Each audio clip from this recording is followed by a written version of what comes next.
लड़कियां लाते हैं 25 साल की। अब 25 साल की लड़की चार सब नहीं पर बहुत, और वो 25 साल की जब तक आती है तो पूरी जवान होके आती है। जब जवान होके आएगी तो स्वाभाविक है कि वो अपनी जवानी कहीं ना कहीं तो वो उसकी जवानी फिसल जाएगी या जाएगी। जैसे कि अभी एक लड़के के संग हनीमून मनाने गई, परंतु वो किसी और के साथ वो रह चुकी थी, उसके साथ चक्कर था। वो ड्रमबाला केस अभी पुराना हुआ नहीं जाता। नमस्कार प्यारे भक्तों, आप सबका स्वागत है आपके अपने आध्यात्मिक चैनल जय श्री राधे कृष्णा पर। आज हम एक ऐसे विषय पर बात करेंगे जो इन दिनों बहुत चर्चा में है। विषय जुड़ा है हमारे एक प्रसिद्ध संत अनिरुद्धाचार्य जी महाराज से।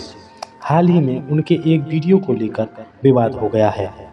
इस वीडियो में उन्होंने कुछ बातें कही थीं जिन्हें सुनकर कई लोग आहत हुए। तो आइए आज हम इस विषय को शांति, सोच और संतुलन के साथ समझने का प्रयास करते हैं। कुछ दिन पहले सोशल मीडिया पर एक वीडियो वायरल हुआ। उस वीडियो में अनिरुद्धाचार्य जी कहते हुए दिखे 25 साल की लड़कियां चारों तरफ से संबंध बना चुकी होती हैं, इसलिए उन्हें 14 साल की उम्र में ही विवाह कर देना चाहिए। 16 साल से लड़के और लड़कियों का मन जरूरत से ज्यादा चंचल होने लगता है। 17-20 साल थोड़ा ज्यादा, 18-20 साल तो बहुत ज्यादा, 19-20 तो चरम।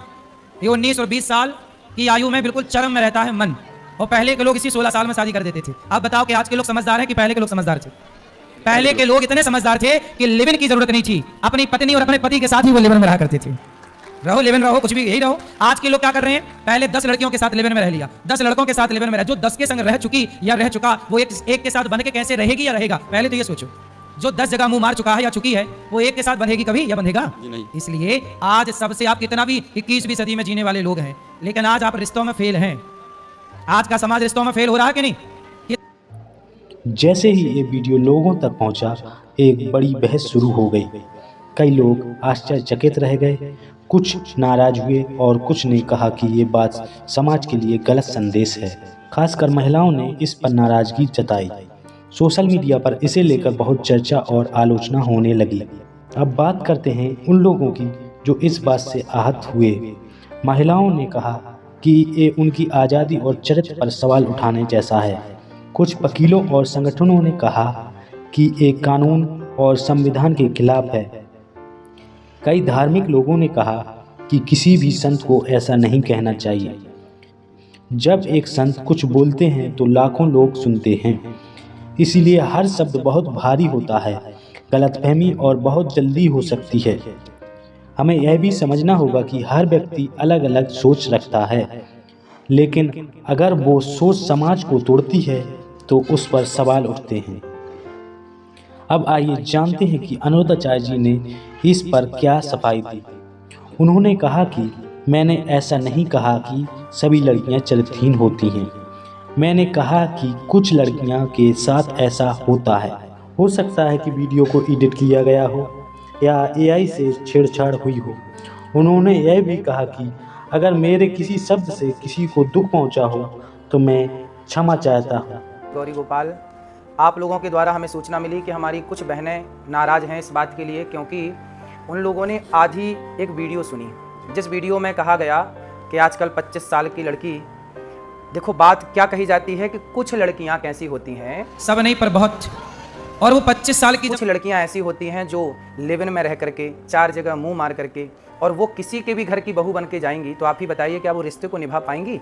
इसलिए लड़की हो या लड़का, दोनों को पहले तो चरित्रवान होना चाहिए।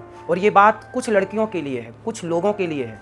क्या बात कही गई कि कुछ लड़कियां, कुछ लोग ऐसे हैं, जैसे कि अभी एक राजा रघुवंशी को उसकी पत्नी ने मार दिया और वो 25 साल की ही थी। जिस लड़की ने अपने पति राजा को मारा वो 25 साल की है और उसने किसी पराये पुरुष के कारण अपने पति को मार दिया। तो वही बात कही जा रही है कि आजकल कुछ लड़कियां, आप देखो मेरी वीडियो से कुछ शब्द हटा दिया, जब कुछ शब्द हटा दिया तो सीधी बात रह गई कि लड़कियों को बुरा कह दिया गया। तो मेरे द्वारा कभी नारी का अपमान नहीं किया जा सकता। नारी तो हमारी लक्ष्मी है। हमारे ब्रजमंडल में तो श्याम सुंदर राधा रानी के चरण दबाते हैं। यहाँ तो नारी के अपमान का कोई सवाल ही खड़ा नहीं होता। फिर भी मेरी आधी अधूरी बात सुन करके किसी भी बहन बेटी का दिल दुखा हो तो ये दास सदा आपका था, आपका है, आपका ही रहेगा। यदि आधी अधूरी बात सुन के आपका दिल दुखा तो मुझे क्षमा अवश्य करें। ये कहना एक संत की नरमी और समझदारी दिखाता है। इंसान से भूल हो सकती है, लेकिन माफ़ी मांगना बड़ा काम होता है। अब हमें सोचना है कि इस विवाद से हम क्या सीख सकते हैं।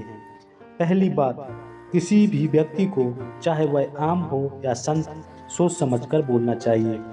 दूसरी बात, महिलाओं के सम्मान में और बराबरी का भाव बहुत जरूरी है। आदमी और औरत दोनों समाज के दो पंख हैं। तीसरी बात, अगर कोई बात गलत लगी तो हमें उससे शांति से समझना चाहिए, ना कि गुस्से या नफरत से। चौथी बात, सोशल मीडिया पर जो भी वीडियो देखें उस पर भरोसा करने से पहले जांच जरूर करें। भक्ति का अर्थ है विनम्रता, प्रेम और समझ। अगर कोई संत कुछ गलत कहता है तो जरूरी नहीं कि उनका पूरा जीवन गलत हो, और अगर वो सही है तो उनकी एक गलती को हम भूल सकते हैं। भगवान श्री कृष्ण ने भी अर्जुन से कहा था, जो सच्चे दिल से भूल मानता है वह मेरा भक्त है। हम सब इंसान हैं और गलती करना इंसान की फितरत है, लेकिन भक्ति में हमें दूसरों को भी समझना, माफ करना और आगे बढ़ना सिखाया जाता है। प्यारे दर्शकों, यह विवाद हमें एक बड़ी बात सिखाता है। बोलने से पहले सोचें, सुनने से पहले समझें और क्रोध से पहले संयम रखें। समाज में महिलाओं का सम्मान और संतों का संयम दोनों जरूरी है।